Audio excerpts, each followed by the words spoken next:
എൻ്റെ പേര് വിനോദ് ജോൺ. ഞാൻ മംഗലാപുരം കങ്കനാടി ഇടവകമാണ്. ഞാൻ ഒരു പ്രൊഫഷണൽ ഇൻസ്റ്റിറ്റ്യൂഷൻ നടത്തുന്ന വ്യക്തിയാണ്.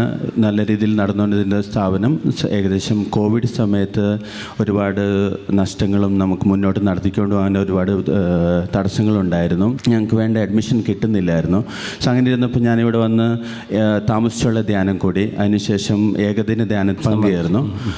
അങ്ങനെ നമുക്ക് നടത്തിക്കൊണ്ട് പക്ഷേ ഒരുപാട് കടങ്ങളും പിന്നെ ബാങ്ക് ലോൺ പിന്നെ കൂടിക്കൊണ്ട് വന്നു. നമുക്ക് മെയിൻറ്റെയിൻ ചെയ്യാൻ ഭയങ്കര ബുദ്ധിമുട്ടായി. കൈക്കട എടുത്തു.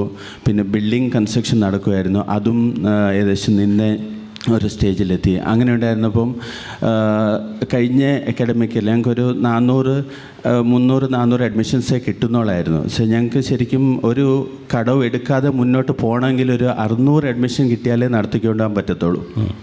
അങ്ങനെയുള്ള സമയത്ത് കഴിഞ്ഞ വർഷം ഞങ്ങളെല്ലാം പ്രിപ്പയർ ചെയ്ത് നടത്തിക്കൊണ്ടിരുന്നപ്പോൾ ഞങ്ങൾക്കെതിരായി ഒരു കോമ്പറ്റീഷൻ വരികയും ഞങ്ങളുടെ ഇൻസ്റ്റിറ്റ്യൂഷൻ്റെ ഓപ്പോസിറ്റ് ബിൽഡിംഗ് അവരും തുടങ്ങി. ഞങ്ങൾ ഭയങ്കര കോമ്പീറ്റ് ചെയ്ത് അതെങ്ങനെ നടക്കും എന്നുള്ളൊരു കൺഫ്യൂഷനിലുണ്ടായിരുന്നു. അപ്പം ഞാനിവിടെ ഈ എൽ റുഹായിൽ വന്ന് സാക്ഷ്യം പറയാം. ഞങ്ങൾക്ക് നടത്തിക്കൊണ്ട് പോകാനുള്ളൊരു 600 അഡ്മിഷൻ കിട്ടിയാൽ ഞാൻ സാക്ഷ്യം പറയുകയും ചെയ്യാം. ഒരു 3 ഏകദിന ധ്യാനം നടത്താമെന്ന് എൻ്റെ വൈഫും ഞങ്ങൾ തീരുമാനമെടുത്തു. അതിന് ഫലമായിട്ട് കഴിഞ്ഞ അക്കാഡമിക് ഇയറിൽ ഞങ്ങൾക്ക് 675 അഡ്മിഷൻസ് കിട്ടി. കരങ്ങളടിച്ച് നന്ദി പറയുകയും കണ്ടോ, വലിയൊരു അനുഗ്രഹമാണ് കേട്ടോ. കണ്ടോ, പ്രൈസലോ സാക്ഷ്യം പറയാമെന്ന് പറഞ്ഞപ്പോഴേ